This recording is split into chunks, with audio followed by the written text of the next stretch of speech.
Good afternoon. My name is James White. I am a minister, an author, and a professor.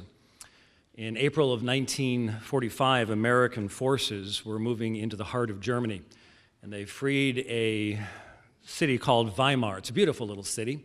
Right up on the hill outside of Weimar was a very large camp. We know it today as the Buchenwald concentration camp. What they found there has become the stuff of legend. It wasn't as large as Auschwitz, it wasn't as large as Dachau.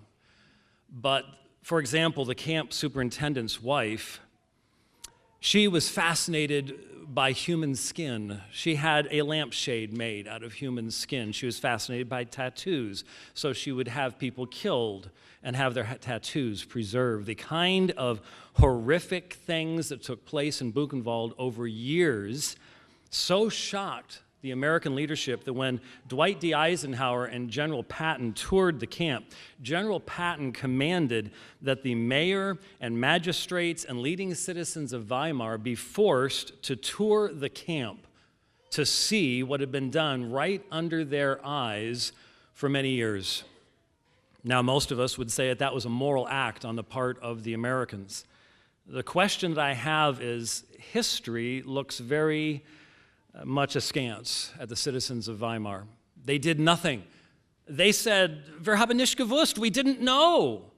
How could they not know what was going on within plain view up there on the hill? They knew, but they kept their eyes down. They didn't want to see, and so history has treated them very, very poorly. The question I have for us today is, how will history treat us? Because the reality is, within the borders of the city of Phoenix, more innocent children have been killed in as equally gruesome ways than were ever killed in the Buchenwald concentration camp in the entire years that it was in operation. How will history look at us? Will there be a General Patton that has to rise from the dead and force us to walk through the abortuaries? But I don't think history is the most important thing. How will the judge of all history look upon us when we stand before him? He knows whether we knew or not, and we live in a day where there's no reason not to know what's going on, not to know the humanity of the preborn child.